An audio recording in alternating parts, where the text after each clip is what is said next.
Brilliant. So we'll kick off as far back as you can remember. Really, your football career. You started off like Walsall and West Brom in the youth academies, was it? Yeah, it was. Yeah, I started off at Walsall from I think it was the under-12s. No, I think it was younger than that actually. It was from the age of 9, 10. And I ended up moving from there 2 years in and going to West Brom. And I was at West Brom then ever since, all the way up to the youth team.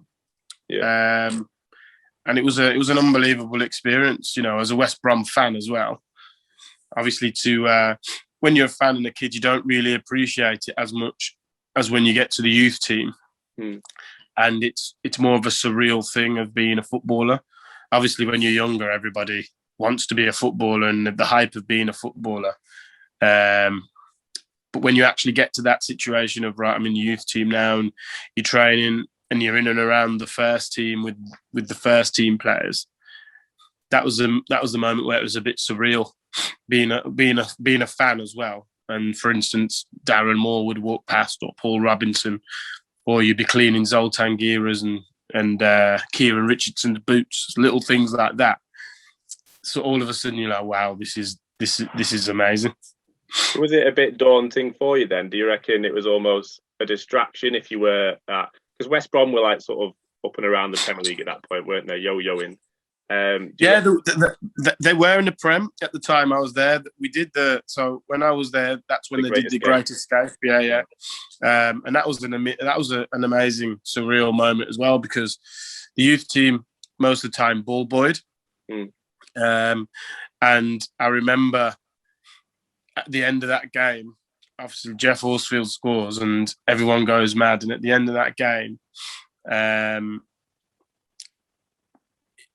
the manager calls everybody into the change room. He says, "Look, I want the youth team in as well. We're all one family. I want everybody in." So we all piled in, and it was just like, wow, you know, everybody's there. And I never forget it. I've still got it framed in the house now. Zoltan Gira, because I was Zoltan Gira's boot boy, and he came up to me after the game, and he was like, "There you go." He took his shirt off, and he goes, "There you go. You can have that." Oh. And I managed to get all the team. So I just went round in the change room after that game.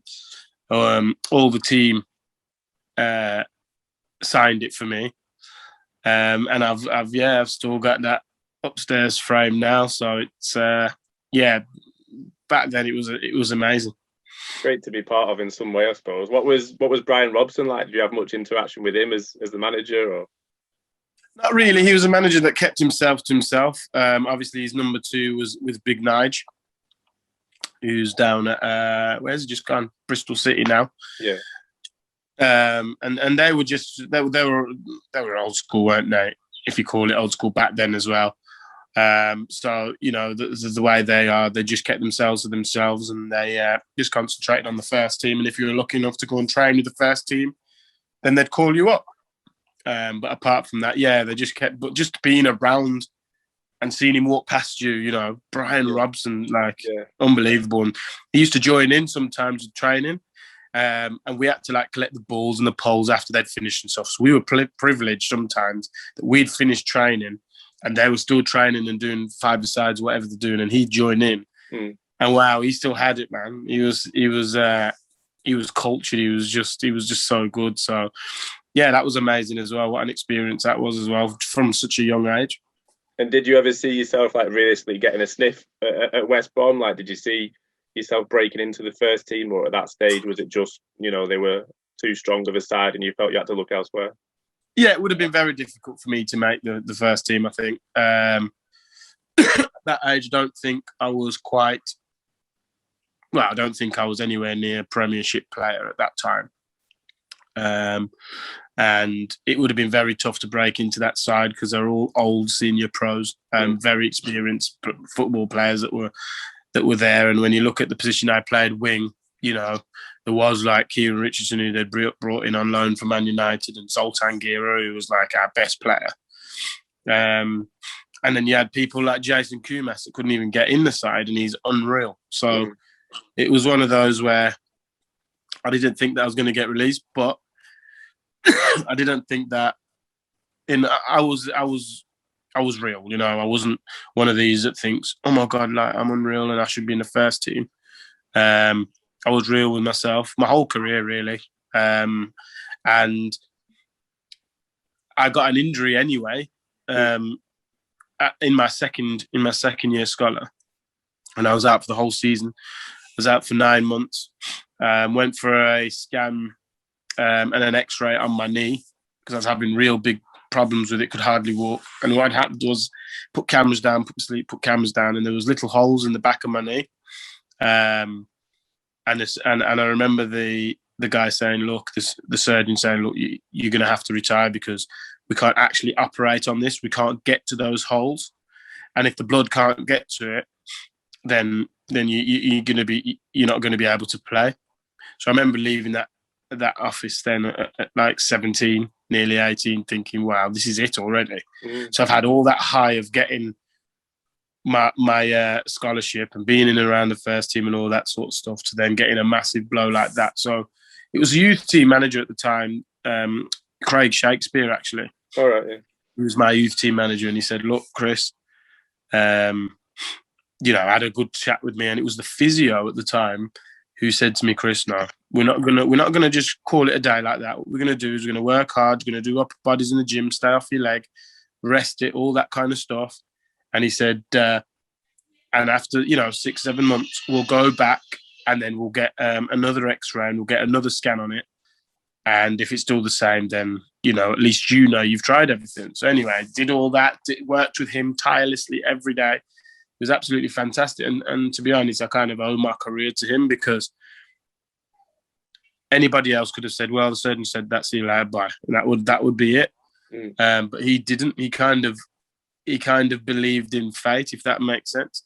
So I kind of went back 7 months later. They did the operation again. Putting the cameras down again, looked, and it was a miracle. Like the bones, the holes had gone, and everything was fine. And even the surgeon said, like, "I can't believe this has happened. Like, this is a 1 in a million chance that's happened. Like, because I don't understand how something's repaired itself when blood can't get to it." So whatever it did, it did. And then I came back from that. It took me, I was already half fit because I'd been working really hard, but obviously I wasn't fit because I couldn't do anything on my legs. So I couldn't run, I couldn't do any of those sort of stuff. So it took me 3 months to get fit. And I remember coming back, and the reserve team were playing against Shrewsbury Town. Now, they were playing against Shrewsbury for their first team, Shrewsbury's first team, because I don't know if people know, but Gay Meadow used to be where Shrewsbury used to play, was right by a river. Okay. And if it rained, the river would burst its banks and it would all go onto our pitch. All right. So obviously it was flooded a hell of a lot. So we always had loads of games at the end of the season because we couldn't play a lot because this bank kept flooding. So they didn't have a game for a while, and they wanted to test themselves. So they brought Shrewsbury's first team down to play our reserves. I played in that game. It was my first game back, and I did really well. And I remember Gary Peters at the time was manager of Shrewsbury, and after the game, he came up to Shaky and he was like, "Look, who's the number 7? I really like him. We'd like to get him on loan if possible." And Shaky said, "Look, we are releasing him, and we're not going to be keeping him on. So if you want to talk to him, you're free to talk." And I'm just about to turn 18, so I'm not even 18 yet. And I remember Gary Peters, the manager, coming up to me and saying, "Look, we really liked you. We'd really like to sign you. Would you be willing to come back now on the bus? This is 10 p.m. We'll put you up at Shrewsbury and then come sign tomorrow and then train." Yeah. And I was like, because my mum wasn't there, because I had a car and everything at this time, so I drove myself there. My mum wasn't there, and I said, "Look, it was only my mum that brought me up." So I was like, "Nah, this decision is far too big for me just to go, yeah, okay, let me get on the bus." Do you know what I mean? Ring my mum and say, "Oh, I'm just on the way to Shrewsbury. I'll see you," you know what I mean, tomorrow. Some man's picked me up and taken me to Shrewsbury, yeah. Yeah, exactly. So I remember going home and I was like, "Mum, you never guess what, in League 2 and blah, blah, blah." And she said, "You know what? You're a man now. It's your decision. It's whatever you want to do. If you want to go there, then go." But she said, "I think it would be a good thing for you. We looked it up on the maps and stuff. It was only 45, 50 minutes from the house. It wasn't far where I'd have to move house and everything. I said, you know what? Yeah, I do. You know, I want to give it a go. So got up at like 7 a.m. the next day, drove over there, got there for 8:30, signed everything. And then I was training with them from 9:30. And that's where my career kind of took off, really. That was my first professional contract. Perfect sort of timing then for obviously to get back in that reserve game at that point. Happens to be Shrewsbury. It could have been any other team, couldn't it? Like, well, just another reserve team or a youth team or whatever that wouldn't have had that connection. Were there any other like offers that you had in the pipeline once you were going to be released, or did Shrewsbury just come at the right time and then you were straight into like it? Everything about it was just, and I believe in it, I really do. Everything about it was just fate for me, because it just so happens that he told me to retire. It won't fix itself. It fixed itself. Then I play against Shrewsbury's first team.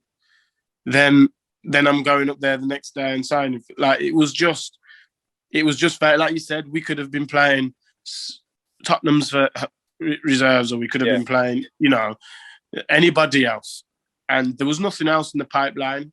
It just came along just like that. You know, for me, it was just meant to be. It was meant to be. So, and I still, to this day, I think to myself, like, what would I have been if that opportunity didn't come across? Because they were releasing me anyway. I didn't have any options. Where would I have gone? Where would I be right now? Because obviously now I'm a manager, I see all these players, thousands and thousands of players get released all the time. Good players, and they just fade away because there's nowhere for them to actually go. So that was my thought. Like when I think back, oh my God, what am I gonna do? And at the time, I didn't think to myself, oh, what am I gonna do? You know, when I was told I could play again, because I was so excited that I could play again. So those thoughts didn't even really enter my mind. I was just buzzing to be playing again. So it worked out. And then my career just started from there. And then how was it adapting to first team football straight away, really? Like getting stuck in with Shrewsbury in League Two? Were you straight into the first team? Were you considered like the first team squad straight away? You had a loan spell away, didn't you?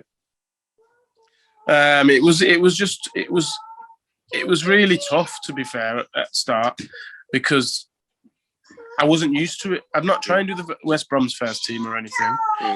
And it was just one of those things where it was, wow, this is an experience now. This is the first team. Like, what am I? What's expected from me? Like, you know, they brought me not brought me, but they've got me from West Brom. And now I'm at Shrewsbury. What does he expect from me? But he did really well with me. He kind of like got me in slowly. And it was one where I couldn't really play at Shrewsbury, at Gay Meadow, again, because of the pitch. Yeah. It was very hard because I couldn't run on that pitch. And my game, as you know, is all about running fast with the ball, dribbling and all that kind of stuff is a strength of mine. And that was kind of took away at Gay Meadow because it was like a beach. And it was like it was just impossible to play on at times. But again, that's why we won so many games there, because teams used to turn up. Yeah, teams used to turn up, and we used to love it. We used to like sit there in the stands, and we used to watch the team walk out on the pitch, and already we won. Like we were in their heads already, because you used to see them come out the tunnel onto the pitch, look at it, and go, "What is this, man?" Like, do you know what I mean? All this kind of stuff. And their managers coming out and kicking stuff like, "What? How can it be played on this?" And we'd already won because they used to come to it thinking like that already. So it was really interesting to watch. Yeah. So for my first year, really at Shrewsbury, I was on the bench a lot and used to come on like the final 10 minutes. And then when we played away, I used to get a bit more game time, like 30, 35, 20 minutes, you know. Because obviously pitches were better, so I could do what I did. So it was just it was one of those. And also I went on loan to Stafford Rangers because obviously, again, because of the pitch and wasn't playing much. Gary said, you know, at the time, look, we're going to send you on loan because I think it's fair. You need to go and get men's football, go and get game, go out for a month and then come back and you'll be better for it.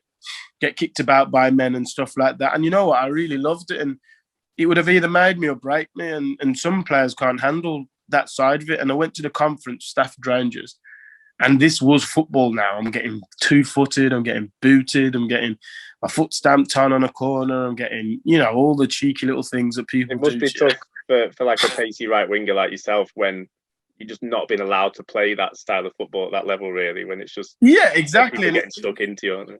Yeah, and it wasn't even that. It would be I'd get the ball, I'd pace past someone, and because they're very old and experienced in that league, well, next time I ain't getting past him. So he does everything he can. He either boots you, he kicks you in the air, puts you over the stadium, puts you over the tactics boards, all that kind of stuff. So it's how you react to that. And as a young boy, that put me in great stead going forward, because I had one of the good things I had was my mentality was strong, and no matter how much you kicked me, I would still get up and do it again and again and again and again. And once you've done it a few times after getting kicked, that player just doesn't kick you anymore because he thinks, what's the point? Or he gets a yellow, and that's was one of my favourite things. Yeah. Left backs used to get a yellow. Oh, yeah, left backs were, majority of the time, always got a yellow against me in the first half. So second half, I used to come out like, okay, now what are you going to do? I'm just going to keep running and running and running, and you kick me again, So, but it's a mentality thing, because sometimes, some players will get kicked and stuff like that, and they go in hiding, or they go into their shell and stuff like that. So it is a tough thing to have, but I think that if players have that, they can go really far. And what was Gary Peters like? Because obviously he managed Preston quite a bit before Shrewsbury, but he's obviously very experienced in the game, isn't he? What was he like as a manager? Very experienced, very hard-faced, very old school, as you can imagine.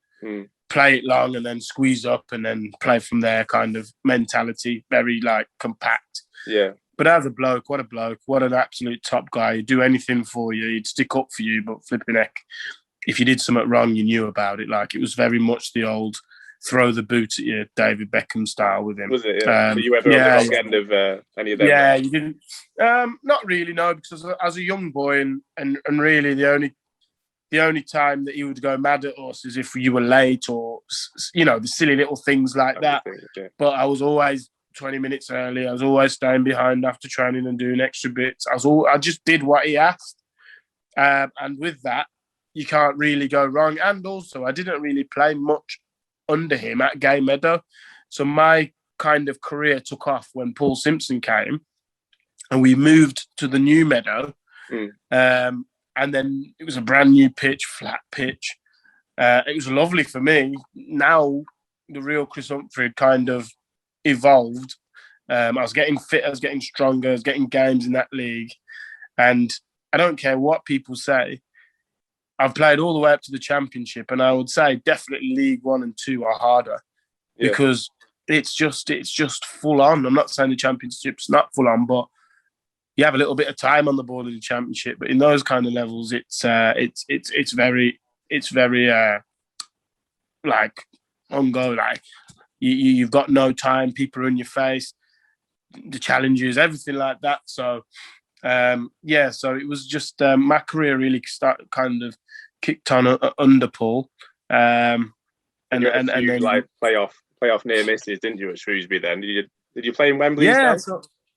So my first season there, once I came back from Stafford Rangers, I was in the squad every week, and we ended up getting to the playoff final, and playing Bristol Rovers in the playoff final.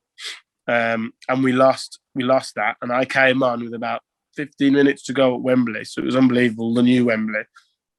And at the time, I was the youngest player to play there because it had just literally been built. Yeah. And I think we were if not the first team, one of the first, because I'm sure the conference played somewhere else because Wembley was still being built at the time. So I think then it was a League 2 playoff, and I think we were the first team there. So I had just turned 18 that season. And it was one of those where it was like, I'm at Wembley at 18 in front of 70,000 people coming on, we were losing. Like, oh my God, like what, you know what I mean? Your whole mentality. Yeah. And, so that was absolutely amazing. And then my third season with Shrewsbury, we got there again, playoff final. I actually got the goal that sent us to that, away to Dagenham and Redbridge, got 2 assists and the goal. We had some team then. Grant Holt was just different class. That season. Level, wasn't he? Yeah, that season he was just different class. And you know what? Out of all the players I've played with, I've probably learned the most off Grant. He's an amazing guy. What a leader! What a person to have on your team as a young boy. And I remember, obviously, just starting, I was a headless chicken, so I'd be way faster than everybody else on the pitch. And I used to just run down, but my end product was awful. Yeah, you know. And he was the one that like kind of took me under his wing when he first came to Shrewsbury. Like, right, we're doing crossing every day, right? Just whip balls in for me, and his heading was unreal, right? In the box, he's a complete. He's brilliant. So we used to do crossing after crossing after crossing sessions with him, and he always used to say, "You don't always have to beat you beat your man, Chris. You run him the first time, and then when you've run him, then put an early one in, and then he doesn't know what to do." And he said, for a striker, there's nothing better when you just put an early ball in, because then we just run onto it and we head it in. Whereas if you're running in, then we have to make a second run and then the third run. Do you know what I mean? When you delay the cross. And that was like, that kind of information was told at me at 19, 20 by Grant. And then that kind of changed my game again, because then I had that in the locker now. And, just jokingly, like I heard him say an interview the other day, and he actually said, Chris Humphrey at Shrewsbury at the time, because I think he broke the record for goals that year. It's 30-something goals he scored in the season. And he says, I have to thank Chris for that, because he probably got 17, 18 of those assists. Yeah. Because obviously working with him every day in training, I knew what he wanted. He knew that if I did those things, he'd be getting goals. That's when like my game went to the next step, if that makes sense. Learning off him, really. I bet it was good because he was obviously he'd started from the bottom pretty much and worked his way up, so he'd had experience and he's known where to come from and whatever. Were you surprised when he did go to Norwich and he had that really good season when they first got back? Were you surprised that he did it at that level, or were you just buzzing? No, I wasn't surprised at all. I was more surprised that he was at our level, to be honest. And I think he was at Forest at the time and they weren't playing him. He was just in the background in the reserves and stuff. And I think that he was very close. Is Paul Simpson from Carlisle or Cumbria? I'm not too sure. I think that he was very close with Paul Simpson. Like, they were very close. They were good friends previous. And obviously he's done it at that levels countless times. And it was just one of those where I think it was Paul had said, look, come to us, do a season, do well, and then you'll get your move. And that's exactly what he did. Came, scored 35 goals, see ya, and off he went, So it was just one of those where he did that, and then he bounced off to the next place. And then same for you, I suppose, after that playoff final. Yeah. Was what came about there? Obviously, you end up at Motherwell. I'm reading that there was an approach from Blackpool. Obviously, thank God you didn't go there. But was that a real one? Or? At the time, I know that there was interest from Everton at the time from David Moyes, but he didn't realise how old I was. So I think I was 20 at the time, and he thought I was 18. So he didn't know how old I was. No, I don't know. I think he was just looking for someone younger, to be honest. So it was one of those where there was interest there, and then I can't remember if there was interest at Blackpool at the time, but I think my mind was already made up with going to Motherwell. I wanted something different. Obviously, I'd just been at Wembley again there, and I just felt like, well, we've done it. I've done what I can really here. I've been at Wembley twice, trying to get out of this league. And I looked at it and thought, well, that's going to be a really good challenge up there with Motherwell. And they were in the Europa League at the time, the playoffs. And they hadn't played yet, so they were trying to sign me in time for that. And that was kind of exciting. And that was kind of, I want to do that. So that's what took me up there, really. And what was did you find the SBL a completely different game to what you're used to in League Two, or were you just easy to like smoothly transition into it? No, it was easy to transition. If anything, it was harder, I think. The standard was obviously a lot higher. And the way I explained it back then was you had your like Rangers and Celtic, who were your Premier League teams, who could have probably played in the Prem back then. And that's unbelievable players. Then you had like your Hearts and Hibs that you were probably in the Championship. Then you had your next two that were in League One. Like, so it was like a mixture of teams all in one league. Sorry, a mixture of leagues down south, all in one league in the SPL. So the standard was very, very good, very, very high. It kind of took me a year to properly settle in there. Obviously, I had a bit of trouble when I first went up there when we lost our son up there. We were going through the process of losing our first child up there. So obviously, Jim Gannon at the time, who took me up to Motherwell, that gave me a month off because we had to have a funeral and stuff like that. So he gave me a month off to obviously be with Kerry and the family and stuff. And then when I came back, it was kind of, well, it's time to repay him now for all what he did. Worked hard. And then it just so happens about a couple of months after I'd come back, he got sacked. So Craig Brown and Archie Knox came in. They were kind of old school, so wanted like older players in the team and stuff. And it wasn't still really Stuart McCall took over. Yeah. That then I started being Chris Humphrey again at Motherwell. And that's when the best of me came out really under Stuart. For 2 years, and I did really well under him, and we did everything that Motherwell could do at the time. Yeah. We finished second, obviously, with Rangers going down the league, so we then took their place to second. We got into the Champions League then, playoff stages. We got to a Scottish Cup final against Celtic. We got to Europa League as well the year before. So it was just one of those things where, like, we kind of did everything with Stuart, with the team that we had as well. We should never have been doing those things, but it just shows that with the right sort of players, with that right attitude and desire, you can really achieve anything. And we had that because the players definitely weren't there for the money. Yeah. But we had that in abundance, and teams couldn't understand why we were doing so well. And what were your memories of the European games then? What stands out from then? Any particular highlights personally, or just experience of a crazy away day sort of thing? Yeah, well, my first game was in the Europa League for Motherwell, and it was against Steaua Bucharest, and it was like, wow, here we are now.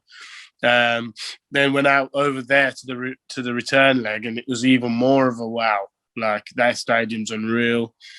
So that was an experience in itself. And then obviously we played Panathinaikos in the Champions League playoff game, qualifying game, call it. And that was just another amazing experience. But I was gutted because a week later we played obviously in the league. I ended up pulling my hamstring and then missing the return leg in Greece. Oh, that'd have been mad. Panathinaikos' ground, and I think that's where Greece's first team play as well. Yeah. So it's like, that was obviously very gutting. But at the end of the day, to go out of the tunnel at Fir Park to the Champions League theme tune in back, it's just amazing. It was just amazing.